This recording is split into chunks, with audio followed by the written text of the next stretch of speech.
जुम्मन शेख और अलगू चौधरी में गाढ़ी मित्रता थी। साझे में खेती होती थी। कुछ लेन देन में भी साझा था। एक को दूसरे पर अटल विश्वास था। जुम्मन जब हज करने गए थे तब अपना घर अलगू को सौंप गए थे और अलगू जब कभी बाहर जाते तो जुम्मन पर अपना घर छोड़ देते थे। उनमें न खानपान का व्यवहार था, न धर्म का नाता, केवल विचार मिलते थे। मित्रता का मूलमंत्र भी यही है। इस मित्रता का जन्म उसी समय हुआ जब दोनों मित्र बालक ही थे और जुम्मन के पूज्य पिता जुमराती उन्हें शिक्षा प्रदान करते थे। अलगू ने गुरुजी की बहुत सेवा की थी। खूब रकाबिया माझी, खूब प्याले धोए। उनका हुक्का एक क्षण के लिए भी विश्राम न लेने पाता था, क्योंकि प्रत्येक चिलम अलगू को आधे घंटे तक किताबों से अलग कर देती थी। अलगू के पिता पुराने विचारों के मनुष्य थे। उन्हें शिक्षा की अपेक्षा गुरु की सेवा शुश्रूषा पर अधिक विश्वास था। वह कहते थे कि विद्या पढ़ने से नहीं आती, जो कुछ होता है गुरु के आशीर्वाद से। बस गुरुजी की कृपा दृष्टि चाहिए। अतएव यदि अलगू पर जुमराती शेख के आशीर्वाद अथवा सत्संग का कुछ फल न हुआ तो यह मानकर संतोष कर लेगा कि विद्योपार्जन में उसने यथाशक्ति कोई बात उठा नहीं रखी। विद्या उसके भाग्य ही में न थी तो कैसे आती। मगर जुमराती शेख स्वयं आशीर्वाद के कायल न थे। उन्हें अपने सोटे पर अधिक भरोसा था और उसी सोटे के प्रताप से आज आसपास के गांवों में जुम्मन की पूजा होती थी। उनके लिखे हुए रेहननामे या बैनामे पर कचहरी का मुहर्रिर भी कलम न उठा सकता था। हल्के का डाकिया, कांस्टेबल और तहसील का चपरासी सब उनकी कृपा की आकांक्षा रखते थे। अतएव अलगू का मान उनके धन के कारण था, तो जुम्मन शेख अपनी अनमोल विद्या से ही सबके आदर पात्र बने थे। जुम्मन शेख की एक बूढ़ी काला मौसी थी। उनके पास कुछ थोड़ी सी मिल्कियत थी, परंतु उसके निकट संबंधियों में कोई न था। जुम्मन ने लंबे चौड़े वादे करके वह मिल्कियत अपने नाम लिखवा ली थी। जब तक दानपत्र की रजिस्ट्री न हुई थी तब तक कालाजान का खूब आदर सत्कार किया गया। उन्हें खूब स्वादिष्ट पदार्थ खिलाए गए। हलवे पुलाव की वर्षासी की गई, पर रजिस्ट्री की मोहर ने इन खातिरदारियों पर भी मानो मुहर लगा दी। जुम्मन की पत्नी करीमन रोटियों के साथ कड़वी बातों के कुछ तेज तीखे सालन भी देने लगी। जुम्मन शेख भी निष्ठुर हो गए। अब बेचारी कालाजान को प्रायः नित्य ही ऐसी बातें सुननी पड़ती थीं। बुढ़िया न जाने कब तक जिएगी। 2-3 बीघे उसर क्या दे दिया, मानो मोल ले लिया है। बघारी दाल के बिना रोटियां नहीं उतरती।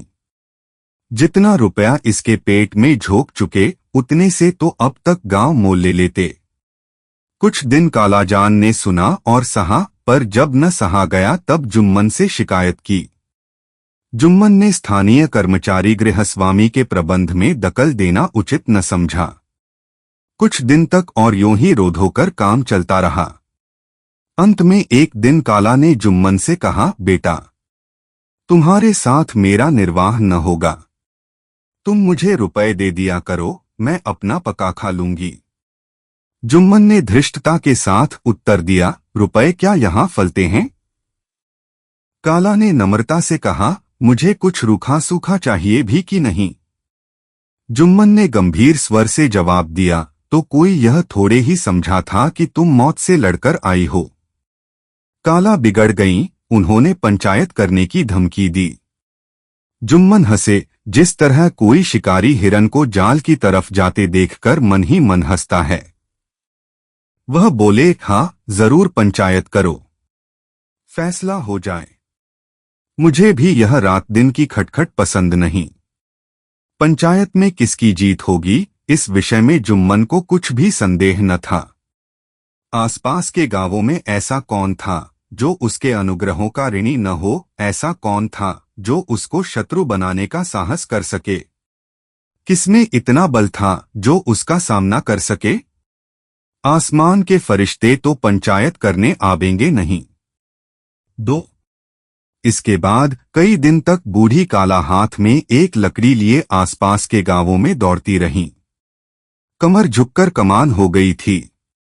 एक एक पग चलना दूभर था, मगर बात आ पड़ी थी। उसका निर्णय करना जरूरी था। बिरला ही कोई भला आदमी होगा जिसके सामने बुढ़िया ने दुहक के आंसू न बहाए हों। किसी ने तो यूं ही ऊपरी मन से हुहा करके टाल दिया और किसी ने इस अन्याय पर जमाने को गालियां दी। कहा कब्र में पाव लटके हुए हैं, आज मरे कल दूसरा दिन, पर हवस नहीं मानती। अब तुम्हें क्या चाहिए? रोटी खाओ और अल्लाह का नाम लो। तुम्हें अब खेतीबाड़ी से क्या काम है? कुछ ऐसे सज्जन भी थे जिन्हें हास्यरस के रसास्वादन का अच्छा अवसर मिला। झुकी हुई कमर, पोपला मुंह, सनके से बालेतनी सामग्री एकत्र हो तब हंसी क्यों न आवे।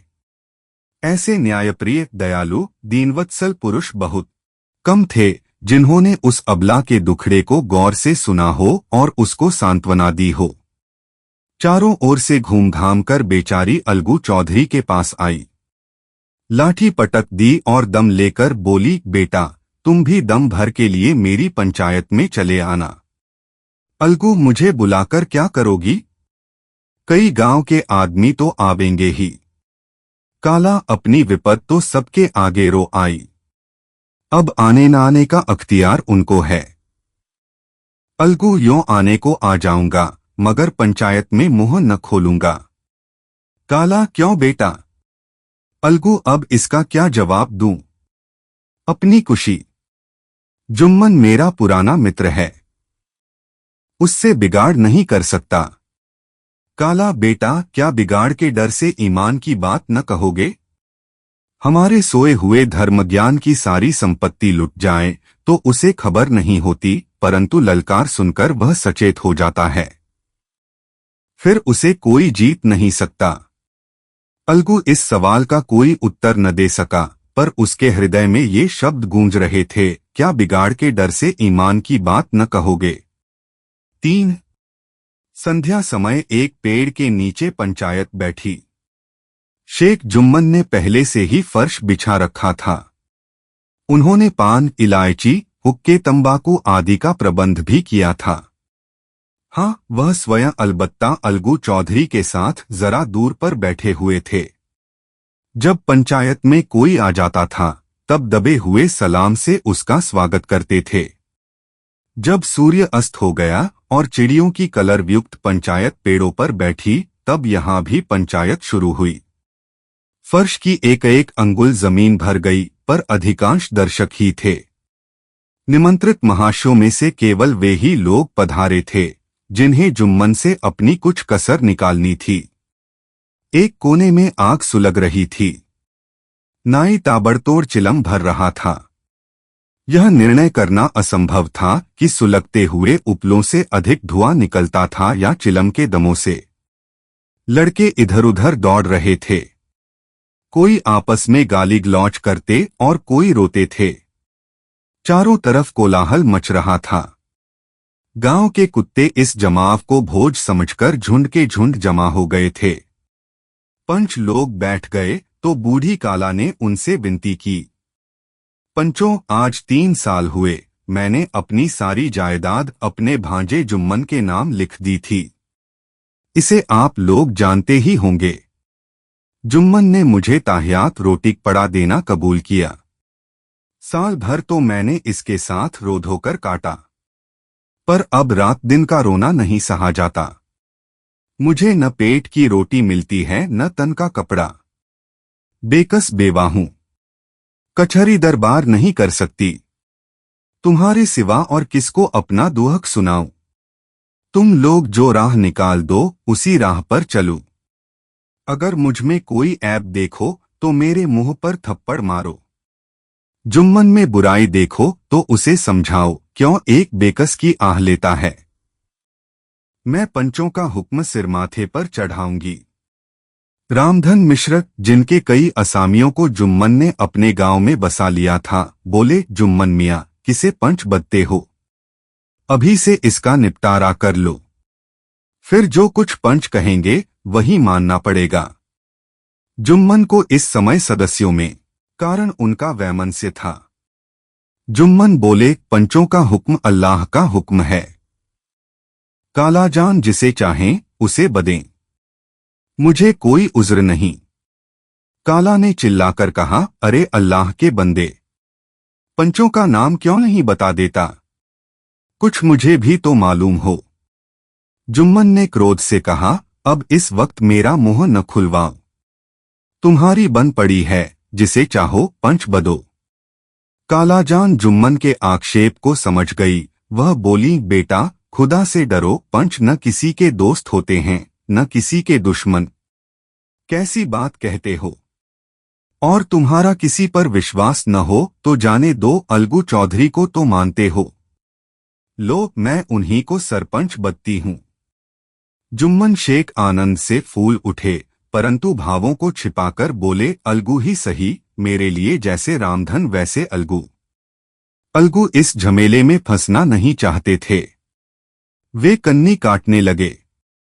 बोले, काला तुम जानती हो कि मेरी जुम्मन से गाढ़ी दोस्ती है। काला ने गंभीर स्वर में कहा, बेटा दोस्ती के लिए कोई अपना ईमान नहीं बेचता। पंच के दिल में खुदा बसता है। पंचों के मुंह से जो बात निकलती है वह खुदा की तरफ से निकलती है। अलगू चौधरी सरपंच हुए। रामधन मिश्र और जुम्मन के दूसरे विरोधियों ने बुढ़िया को मन में बहुत कोसा। अलगू चौधरी बोले, शेख जुम्मन, हम और तुम पुराने दोस्त हैं। जब काम पड़ा तुमने हमारी मदद की है और हम भी जो कुछ बन पड़ा तुम्हारी सेवा करते रहे हैं, मगर इस समय तुम और बूढ़ी काला दोनों हमारी निगाह में बराबर हो। तुमको पंचों से जो कुछ अर्ज करनी हो करो। जुम्मन को पूरा विश्वास था कि अब बाजी मेरी है।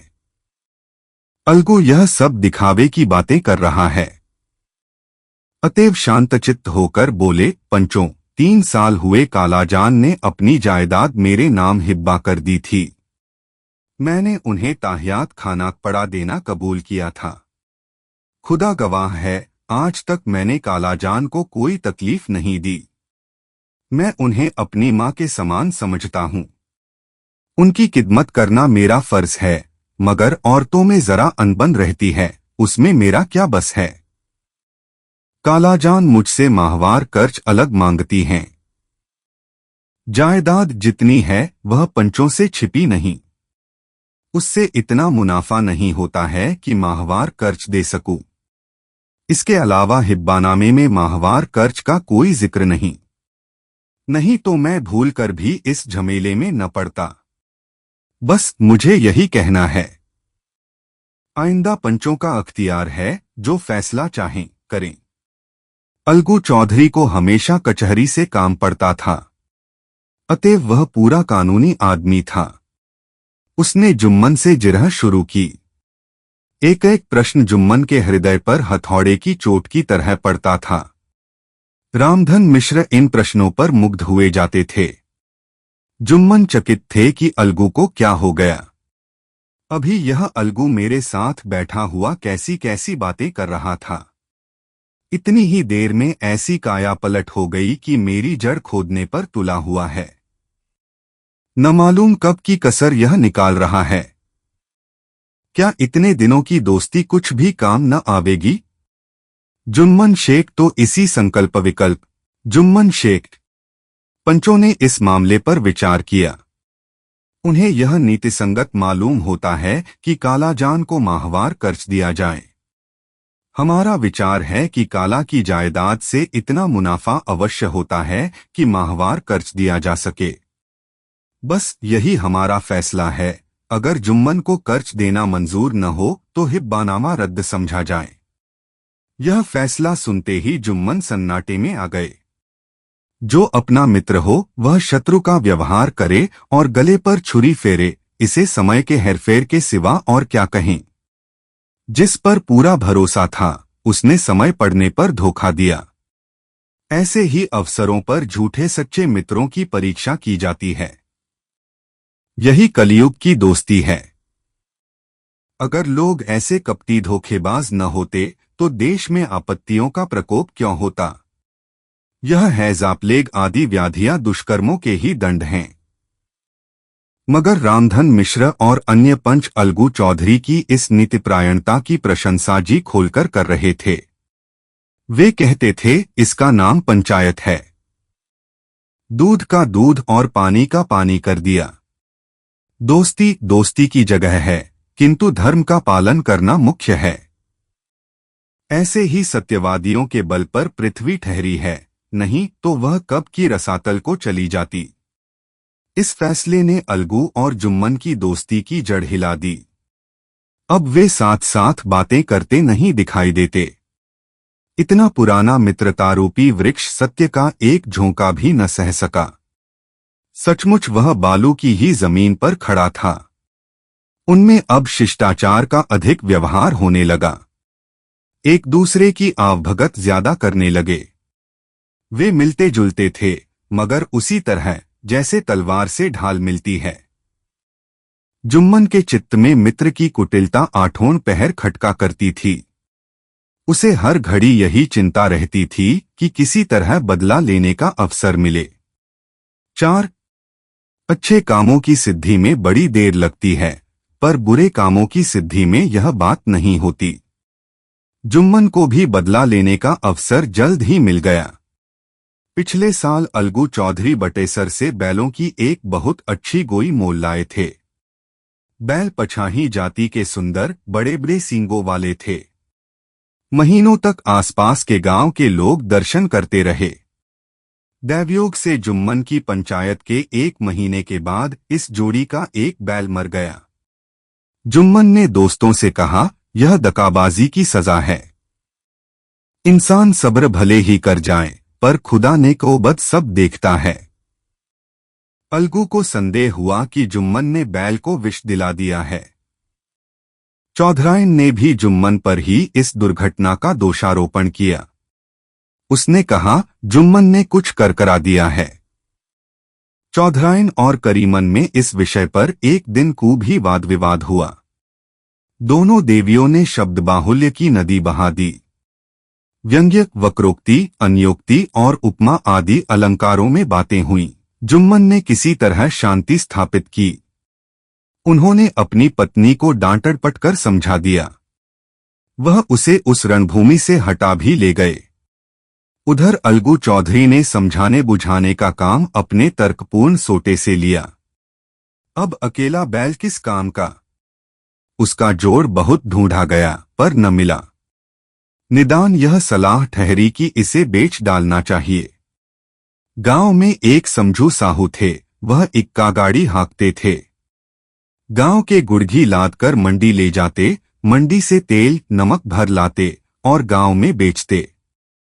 इस बैल पर उनका मन लहराया। उन्होंने सोचा, यह बैल हाथ लगे तो दिन भर में बेखटके 3 खेप हों। आजकल तो एक ही खेप में लाले पड़े रहते हैं। बैल देखा, गाड़ी में दौड़ाया, बाल भौंरी की पहचान कराई, मोलतोल किया और उसे लाकर द्वार पर बांध ही दिया। 1 महीने में दाम चुकाने का वादा ठहरा।